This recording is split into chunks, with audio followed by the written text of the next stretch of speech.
तो पहला लक्षण है शरणागत भक्त का अपने प्रभु का नित्य निरंतर अनन्य भाव से भजन करना। दूसरा है अपने प्रभु के ही भाव में संपूर्ण विश्व को देखना। जिधर मैं देखता हूं मेरा प्रीतम ही है, दूसरा कोई नहीं। अखिल विश्व को अपने आराध्य देव के रूप में देखना।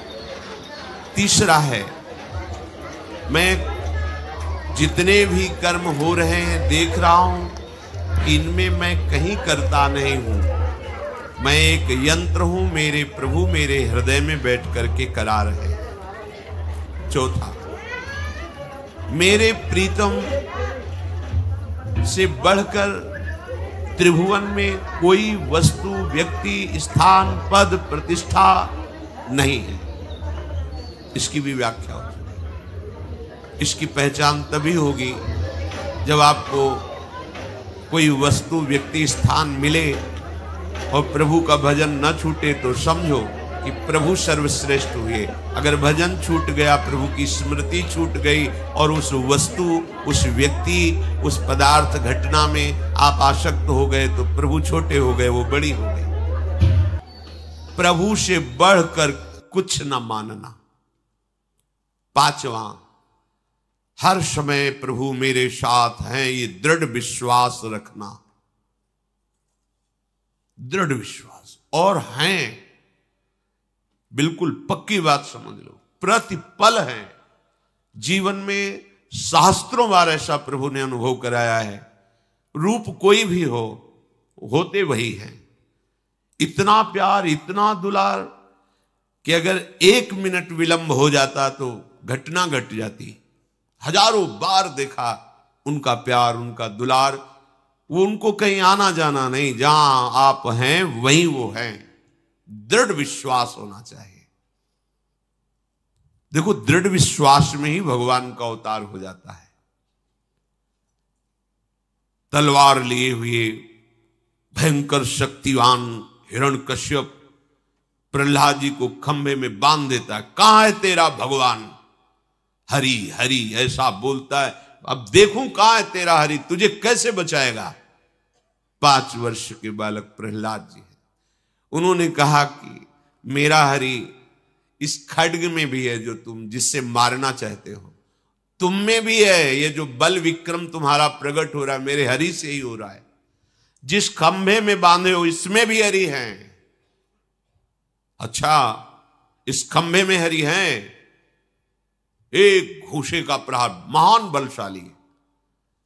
ऐसी आवाज प्रकट हुई, दहाड़ प्रकट हुई, मूर्छित होकर गिर पड़ा। हिरण्यकश्यप जैसा महान शक्तिवान मूर्छित होकर गिर पड़ा।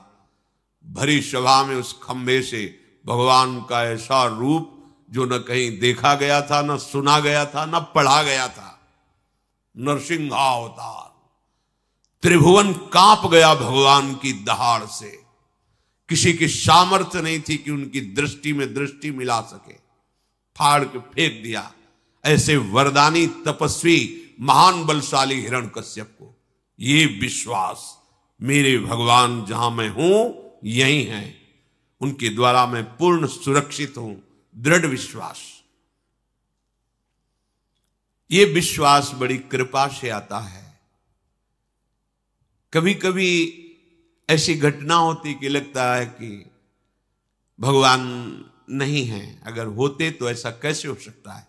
लेकिन सच्ची मानिए, वो घटना, उसका परिणाम बड़ा मंगलमय होगा, क्योंकि भगवान कोई मंगल विधान रचे हैं। अभी आपको समझ में नहीं आ रहा। हम लोगों ने जो विचार कर रखा है कि ये मंगल है, वो अमंगल ही है। बहुत छोटी बुद्धि वाले अपने लोग हैं। पर प्रभु ने जो मंगल विधान कर रखा है वो वास्तविक मंगल है। थोड़ी देर भले हमें परेशानी लगे, बाद में बड़ा मंगल लगेगा। जैसे कोई आंतरिक जहरीला फोड़ा हो गया हो और डॉक्टर के पास मां ले गई। डॉक्टर ने कहा बैठने की तो गुंजाइश नहीं है, अब तो इसका ऑपरेशन ही होगा। मां पैसे देती है, हाथ पैर बंधवा देती है उस बच्चे के, और डॉक्टर को लिखित दे देती है, कुछ भी हो तुम्हारा कोई दोष नहीं, आप ऑपरेशन कीजिए। पैसा देके तो बालक थोड़ी देर के लिए सोच सकता है कितनी निर्दयी मां है, ऐसा बंधन, ऐसी पीड़ा पैसे दे के करवा रही, पर वो अज्ञान के कारण ऐसा सोच रहा है। यद्यपि मां की संपूर्ण चेष्टा बालक को स्वस्थ और सुखी करने की है, ठीक ऐसे ही कोई प्रतिकूल भयानक विधान करके, उसमें हमको असमर्थ करके प्रभु कोई मंगल विधान कर रहे हैं, हमारा कोई जहरीले फूड़े का ऑपरेशन कर रहे हैं। विश्वास कीजिए, मंगल भवन के द्वारा मंगल हो ही नहीं सकता। छठवां, सर्वदा प्रभु के अनुकूल ही कार्य करना। प्रभु के अनुकूल, मन के अनुकूल नहीं। हम सर्वदा मन के अनुकूल कार्य करते हैं, इसीलिए हम संसारी हो गए, इसीलिए हमारी दुर्गति हो रही। यहां आदेश कर रहे हैं, शरणागत वही है जो श्री कृष्ण अनुकूल लेन, आराध्य देव के अनुकूल। तो आराध्य देव के अनुकूल क्या है?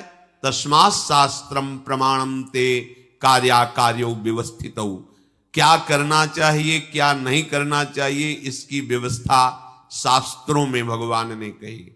वो तो हमने पढ़ा नहीं, तो सत्संग सुनो, शास्त्र का सार आपको मिल जाएगा। जैसे दूध, फिर दही, फिर उसको जब मंथन किया गया तो मक्खन, फिर उसका घी, तो सत्संग सीधे घी है। तुम्हें समस्त शास्त्रों में दौड़ना नहीं पड़ेगा, समस्त शास्त्रों का सार आपको सुनने को मिल जाएगा। सत्संग में ही पता चलता है कि प्रभु के अनुकूल किस आचरण के द्वारा हम प्रभु को प्रसन्न कर सकते हैं। तो उपासक शरणागत भक्त के द्वारा अपने आराध्य देव के अनुकूल ही आचरण होना, प्रभु के प्रत्येक विधान में उदास होके नहीं सहना। अब क्या करें, भगवान है, जो सहाएंगे तो सहना पड़ेगा। असमर्थ हैं वो, तो ईश्वर है ना, हम तो असमर्थ हैं। ऐसे नहीं, नहीं नहीं, कोई मंगल विधान मेरे प्यारे का है, ऐसा मानकर प्रसन्न होकर आई हुई विपत्ति, दुख, प्रतिकूलता को सह जाना, ये भक्त का कार्य है। ये बहुत कठिन है। प्रभु के प्रत्येक विधान में मंगल भावना करना बहुत कठिन है, पर जो क्रम से जिनकी साधना चल रही उनको कठिन नहीं। एक बार महाभागवत भगवत स्वरूप श्री जयदेव जी को किसी प्रेमी भक्त ने अपने यहां बुलाया। वैसे तो जाते नहीं थे, पर बहुत आग्रह करने पर उनके घर गए। बहुत ही भगवत प्रेमी महात्मा, भगवत स्वरूप श्री जयदेव जी हैं। गीत गोविंद की महिमा ऐसी कि जहां गीत गोविंद का गायन किया जाए, श्याम सुंदर निश्चित वहां सुनने पधारते हैं। पद्मावती जयदेव प्रेम वश कीन्हे मोहन, अष्टपदी जो कहे फिरे तक के ताके गोहन। पीछे पीछे डोलते ठाकुर जी। उस भक्त के यहां गए, उसने अर्चना वंदना की, भगवत चर्चा हुई। अब वहां से जब जाने को उद्यत हुए तो उन्होंने कहा, महाराज मेरी बहुत प्रबल इच्छा है कि आपको हम कुछ भेंट दें, क्योंकि संतों के पास जाए या संतों को बुलाए तो फिर ये बनता है खाली हाथ जाना, गुरुदेव के पास संत महापुरुषों के दर्शन करने या भगवत श्री विग्रह के दर्शन करने। ऐसे कुछ जगहें हैं जहां निषेध किया गया है। पत्र पुष्प कुछ भी हाथ में, जो तुम्हें भाव में आए। उपनिषद तत्वदर्शी महापुरुषों, ब्रह्म ऋषियों के पास जब उनके शिष्य जन जाते तो अकिंचन वलकल की लगोटी लगाने वाले तो क्या ले जाते? दुर्वांकुर, तुलसी दल, वन के पुष्प ले जाके चरणों में रखते। निषेध किया गया है। गुरुजनों के पास, संतों के पास ऐसे खाली हाथ नहीं। यदि सदगृहस्थ है या विरक्त है, तो विरक्त है तो दुर्वांकुर है, पत्र है, पुष्प है, उनके चरणों में अर्पित कर। गृहस्थ है कुछ। तो महाराज मेरी इच्छा है वो नहीं नहीं, मुझे आवश्यकता, प्रभु आपको आवश्यकता नहीं पर मेरी इच्छा है। तो स्वर्ण की कुछ मोहरें उनके चद्दर में बांध दी। प्रभु का प्रत्येक विधान मंगलमय है, ऐसा मानना भक्त का लक्षण है। यह बहुत कठिन बात है, प्रत्येक विधान में राजी हो जाना। अब आप वहां से चले अपनी कुटिया की तरफ, काफी लंबा मार्ग था। तो उस धनी भगत के घर से निकल के चले तो ठग लोगों ने, ठग को भगवान की ही तरफ से एक दृष्टि मिलती है, वो देख के ही पता चल जाता है किस जेब में कहां कैसे पैसे, और इतनी प्रवीण कला होती है कि आपको पता भी नहीं चलेगा, आपकी जेब काट लेंगे। बाद में जब हाथ डालेंगे तो हाथ ही निकलेगा उसमें, जेब तो गायब मिलेगी। वो गांठ देख के ही समझ गए कि धनी के यहां से आ रहे हैं जरूर। लग गए पीछे। महाभागवत जयदेव जी ने देखा कि दोनों तरफ ठगने इशारों से आपस और नजदीक होते। तो जयदेव जी ने कहा कि आप लोग कहां जाना चाहते हैं? ठगों ने कहा कि आप जहां जा रहे हैं वहीं हम भी जा रहे हैं। जयदेव जी समझ गए। जयदेव जी ने कहा कि वो भगत के यहां गए थे तो उसने कुछ ये स्वर्ण मोहरें दी। देखो हम तो भगवान के आश्रित रहते हैं, मुझे इसका भरोसा तो है नहीं, आप इनको ले लीजिए, कुछ खरीद लाइए, खाइए पिए, आनंद लीजिए। अपनी चद्दर की गांठ खोली और स्वर्ण मोहरे दे दी, ले लीजिए आप इन्हें। अगर आपको ऐसा है कि इनके लेने के लिए भाव नहीं, तो देखो हमें जाना है और आपको भी वहीं जाना है, तो रास्ते में कोई ठग ना मिल जाए, इसलिए आप रख लीजिए। दोनों भाव से, कि इनको ये ना लगे कि मेरे को ये ठग समझकर शायद दे, बोले रास्ते में मिल जाओ, मैं अकिंचन बाबा जी हैं, आप रख लीजिए। उन दुष्टों ने सोचा कि बड़ा चालाक भगत है, अभी तो ये दे रहा है, आगे चलकर फंसा देगा, बहुत चतुर है।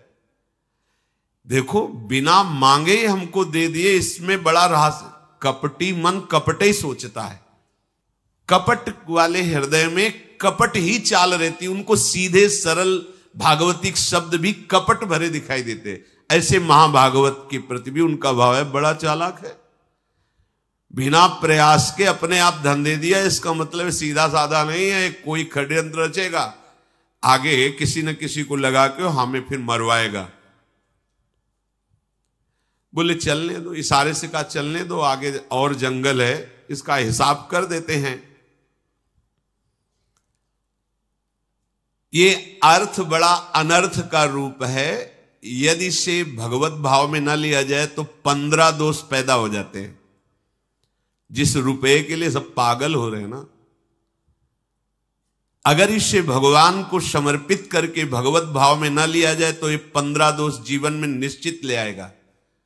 अर्थस्य साधने सिद्धे उत्कर्षे रक्षणे व्यये नाशोपभोग आयासस त्रासश्चिंता भ्रमो नृणाम स्तेयं हिंसा नृतम दंभा कामः क्रोधः स्मयो मदः भेदो वैरमविश्वासः संस्पर्धा व्यसनानि च एते पंचदशा नरथा हर्थमूला मता नृणाम तस्मादनर्थमर्थाख्यम श्रेयोर्थी दूरतस्त्यजेम। धन के उपार्जन करने में भी चिंता शोक भय, उपार्जन कर लेने पर उसकी सुरक्षा में चिंता भय शोक, उसके बढ़ाने के लिए चिंता भय शोक, उसके खर्चा करने में चिंता भय शोक, परिश्रम, भय, चिंता, भ्रम ये बना रहता है जिसका लक्ष्य केवल धन होता है। फिर उसके अंदर चोरी की वृत्ति आती है। बहुत तरह की चोरी होती है, कोई जेब काटना ही एक चोरी का अंग नहीं है, बहुत है, बहुत तरह से चोरी होती है। हिंसा, कई बड़े नृशंस पापाचरण होने लगते हैं जब केवल धन लक्ष्य रहता है। मिथ्या भाषण, झूठ बोलना है तो कला हो जाती है धन प्राप्ति के लिए। पाखंड जो है नहीं वो दिखाने की भावना होने लगती है। और काम तो अपना तांडव करने लगता है। जिसके पास बहुत धन होता है उसमें व्यभिचार प्रवृत्ति भी बढ़ने लगती है। और क्रोध तो नाक में रखा रहता है और अहंकार चरम सीमा पे बढ़ने लगता है। भेद बुद्धि, बैर, अविश्वास, ईर्ष्या, परिस्त्री गमन, शराब पीना, मांस खाना, द्वित कीड़ा करना, ये 15 अनर्थ उसके जीवन में आ जाते हैं। जो धर्म से धन नहीं कमाता और जो धर्म में धन को व्यय नहीं करता, केवल स्वार्थ बुद्धि से धन की वृद्धि और उसको भोगने का भाव, तो ये 15 दोष आ जाते हैं। कितना भयानक इसमें दोष बनता है कि ऐसे महाभागवत जयदेव जी के प्रति इनके कैसे भाव बने। दे दिया था, मत जाते आगे, वहीं से पीछे लौट जाते। अगर तुम्हें भय था तो साथ मत जाते, दे तो दिया ही था। लेकिन बुद्धि भ्रष्ट हो जाती है जब हम अधर्म आचरण करते हैं। बड़ी नृशंस पापाचरण की वृत्तियां धन में बढ़ने लगती है। जयदेव जी ने आनंदपूर्वक उनको दे दिया, उनको कोई कष्ट नहीं हुआ। एक ने दिया, एक ने ले लिया। उन चारों ने विचार किया, देखो पीछे हटे और देखो बहुत चालाक है, मार डालो इसको मिलकर के यही। एक ने कहा देखो सच्चाई से धन तो उसने दे ही दिया है, मार डालने की क्या आवश्यकता है, कोई विरोध कर रहा हो तो मार डाले। कहा नहीं, मतलब तुम समझते नहीं, ये आगे चल करके हमारे लिए खतरा बन जाएगा। तो तीसरे ने कहा कि बात तुम्हारी सही है, ये आगे चलकर राजा से शिकायत कर देगा, प्रभावशाली है, फिर हम सबको बंदी बनाया जाएगा और फांसी की सजा होगी। चौथे ने कहा चलो हम बात समझ गए, तुम्हारी भी तुम्हारी भी तुम्हारी भी, इसे मारो मत जान से। इनके हाथ पैर दोनों काट के ये जंगल में कुआं उसमें डाल दो। बात पक्की हो गई, चारों सहमत हो गए। देखो ऐसे महाभागवत के, मतलब यही बात समझना थोड़ा कठिन होता है कि साक्षात भगवान के अनुराग में डूबे हुए भगवत स्वरूप महापुरुष हैं। मतलब जगन्नाथ जी के मूर्तिमान स्वरूप समझो जयदेव जी को। ऐसी भक्ति है, अभेद भाव को प्राप्त है, भगवत स्वरूप है। हम लोगों का तो उनकी जूठन, उनकी चरण रज से थोड़ा थोड़ा मन लग जाए, यही बहुत बड़ी बात है। क्या अपराध यहां है? जिनके पीछे भगवान डोलते हैं उन भक्ति की बात हम कह रहे हैं। एक बार अष्टपदी में देहि में पाद पल्लव मुदारम, इसमें बहुत विचार करते रहे, लिखने की हिम्मत नहीं पड़ी। लालजू श्री जी से कह रहे हैं कि आप अपने उदार चरणारविंद हमारे माथे पे विराजमान करें, शिरस में। बहुत देर कलम लिए बैठे रहे, फिर हिम्मत नहीं पड़ी, स्नान के लिए चल पड़े। उधर वो स्नान के लिए निकले, इधर वैसे ही जयदेव जी का रूप रख के तुरंत लौट आए। प्रभु जयदेव जी स्नान कर रहे और पद्मावती जी ने कहा भगवान अभी तो आप गए तुरंत, वहां वो एक पंक्ति थी लग नहीं रही थी, अब लग गई, और जाकर लिख दिया। काफी देर बाद जयदेव जी स्नान करके आए तो पद्मावती जी ने कहा अभी आप गए थे, आए फिर आए? हम कब आए, हम तो गए थे स्नान करके फिर आए। बोले नहीं आप लौट के आए थे, कह रहे थे वो पंक्ति लग गई लिखना है, दौड़ करके गए, देखा तो लिखा। ओहो स्वयं प्रभु आए, तो पीछे पीछे प्रभु डोलते। ऐसे महाभागवत के हाथ पैर काट दिए, क्या अपराध था? प्रभु के हर विधान में मंगल विधान देखना, ये बड़ी कठिन बात है, बड़ी कठिन बात। लोग सोचते हैं कि भगवान इतने कठोर क्यों हैं भक्तों के साथ, ऐसा क्या? जैसे चरित्रों में हम लोग पढ़ते कि ठाकुर हरिदास जी को 22 बार क्या अपराध था हरे कृष्ण बोलने पर? एक बार भगवान का जो नाम बोले, भगवान और भगवान के अव्यक्त महापुरुषों की उस पर कृपा होती है, जो रात दिन नाम जप कर रहे हैं, उनको ये परिणाम मिले। पर यार हास्य रघुनाथ कर बेग न जाने कोई, जो जाने रघुपति कृपा सपने मोह न हो। हाथ पैर काट करके और कुएं में डाल करके प्रसन्न होकर चले गया। अब तो स्वर्ण सर्पिया मिल गई और ये तो मरी जाएगा कुएं में, यहां जंगल में कौन निकालने आएगा। एक लक्ष्मण सेन नाम के राजा उधर से गुजर रहे थे, तो आवाज आ रही थी, श्री जयदेव जी भगवान नाम कीर्तन कर रहे थे, कृष्ण कृष्ण जय श्री कृष्ण। आवाज सुनते, वो बड़े महाभागवत थे, आवाज सुनते ही ऐसी अमृतमयी आवाज की खिंचे चले गए। ये समझ में नहीं आ रहा था क्योंकि तृण पत्तों से सब जंगल ही था। तो उनका पहले प्यास लगी, पानी पिलाओ, फिर ये आवाज कहां से आ रही उसकी हम खोज करेंगे। ऐसी कोई संभावना ही नहीं थी। जब पानी के लिए वहां गए तो आवाज कुएं से ही आ रही थी, देखा तो कुएं में ही जयदेव जी। उनको निकाला गया, मुख में प्रसन्नता आनंद छा रही जयदेव जी के, और निरंतर नाम ध्वनि प्रकट हो रही मुख से, मानो कोई तेज पुंज प्रकट हुआ हो कुएं से, ऐसा तेज श्री जयदेव जी का। और मुस्कुराते हुए हाथ पैर कटे हुए। राजा देखकर आश्चर्यचकित हुआ और कहा कि आप बताइए किसके द्वारा ऐसा अपराध हुआ है, अभी उसको प्राण दंड दिया जाएगा। तुम कहा कैसे बताएं किसके द्वारा? नहीं बताया। अगर बता देते तो राजा हैं, उनके गुप्तचर हैं, खोज करते कौन से लोग इनके साथ देखे गए, क्या अपना विधान करते। जैसे कलयुग जब डंडे और लातों से मार रहा था धर्म को, बैल रूप में थे, तो परीक्षित जी ने पूछा कौन तुम्हें दंड दे रहा है?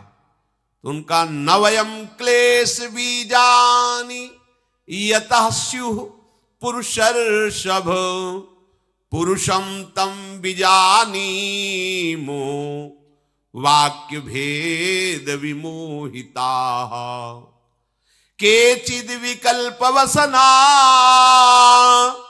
आहुरात्मानमात्मनः दैव मन्ये परे कर्म स्वभावमपरे प्रभुम अप्रतर्क्याद निर्देश्या दितिके स्वपि निश्चयः अत्रानुरूपम राजर्षे विमर्शस्व मनीषया।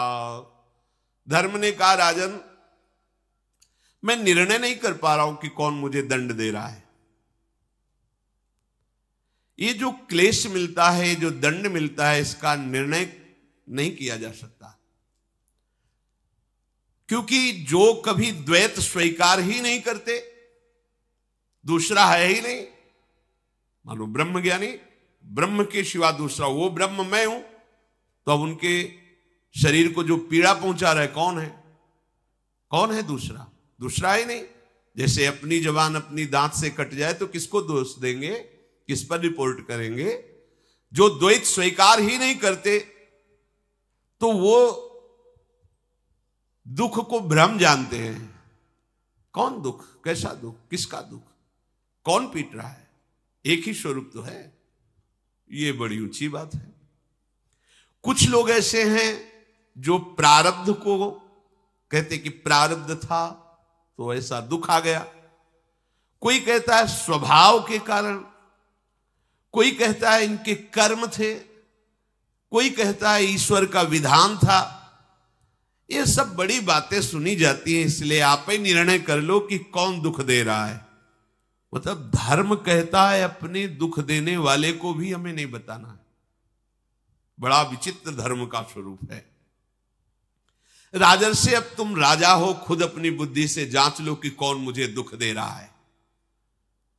जयदेव जी से बार बार पूछा कि आपके साथ ऐसा बर्ताव किसने किया है। जयदेव जी जानते हैं कि अगर किसी भी तरह से किसी पर, तो हमारी भगवत भावना पर फर्क पड़ जाएगा। मेरे भगवान ही सब रूपों में है। दूसरी बात है, जो दूसरे की निंदा करता है, दूसरे की चुगली करता है, दूसरे के पापाचरण को दूसरों से बताता है, उसको वही गति प्राप्त होती है जो पापाचरण करने वालों को होती है। इसलिए ये बड़े शौक से जो निंदा सुनते हैं, निंदा करते हैं, दूसरों की चुगली, दूसरों की गंदी बातें, पापाचरण, ये मलिन अंतःकरण है, निर्मल अंतःकरण। आंख मुंदी भगवत प्रणाम किया। ये सब जितनी लीलाएं हैं, रजोगुणी, तमोगुणी, सतोगुणी, मायाकृत हैं, सच्चिदानंद भगवान सब में विराजमान हैं। उनको भक्त देखता है, उन लीलाओं को नहीं। जो तमोगुणी आसुरी प्रवृत्ति की लीलाएं, रजोगुणी भोग प्रवृत्ति की लीलाएं, वो नहीं देखता। जयदेव जी ने कहा अपने दुख का कारण तो हम बता ही नहीं सकते कि कौन और कैसा दुख। ये है महाभागवतों की बात। वही राजा बादशाह जब ठाकुर हरिदास जी के समीप गंगा में जो फेंक दिए गए थे, किनारे लगे, फिर वहां तो जब सुना तो गए चरणों में प्रणाम, मैं आपकी महिमा नहीं जानूं। बोले नहीं, कोई दुख नहीं। बोले नहीं, आपको इतना नहीं, कोई पीड़ा नहीं, मेरे हरि का कोई मंगल विधान है। तुम निश्चिंत रहो, तुम जाओ, सुखी रहो, आनंदित रहो, तुम्हें कभी दुख न प्राप्त हो, मुझे कोई पीड़ा नहीं। कैसा हृदय होता है भगवान के शरणागतों का। ये गोविंद का लीला विलास है। जयदेव जी ने कहा, जयदेव जी के इस भाव को देखकर राजा बिक गया कि अपने दंड देने वाले को भी दंड देने की इच्छा नहीं है। ये तो महाभागवतों में होती, किसी दूसरों में नहीं होती। साष्टांग प्रणाम किया और कहा, महाराज यदि आप कृपा करें तो मैं आपको अपने राजमहल में ले चलना चाहता हूं, आप आदेश कीजिए और वहां कुछ दिन आप सेवा स्वीकार कीजिए। मेरा बड़ा सौभाग्य होगा यदि आप हां कहेंगे। ये भी भगवान का विधान, जैसी जगन्नाथ जी की इच्छा। राजा ने पालकी में बिठा करके भगवान नाम कीर्तन करते हुए जयदेव जी को महल में ले गए और उनके जो हाथ पैर के घाव थे, राजवैद्यों के द्वारा औषधियों का लेप करके ठीक कराया गया। वो घाव भरे। श्री जयदेव जी से प्रार्थना की कि प्रभु पहले तो ऐसा नहीं था, पर आपके दर्शन से और आपके वचनों से मेरे हृदय में एक बात जागृत हुई कि मैं भगवान को कैसे देख पाऊंगा। राजा हूं, राजवैभव सब है, भगवान तो अकिंचन प्रेमी जनों से मिलते हैं। यह है संत का चमत्कार। आपको भगवत भजन की भावना जागृत हो जाए, गंदे आचरण त्यागने का मन होने लगे, तो जान लो कि संत का चमत्कार हो गया है। संत का चमत्कार है, बाहरी छूछा नहीं, हृदय का परिवर्तन कर देना, विषयी हृदय को वैरागी बना देना, जगत में आसक्त चित्त को भगवत आसक्त कर देना। यह दुर्लभ बात संतों के संग से होती है। संतों का संग मिला मानो आवागमन चक्र से, अब हमारा छुटकारा हो जाएगा। बड़े भाग पाई सत्संगा, बिना प्रयास होई भवभंगा।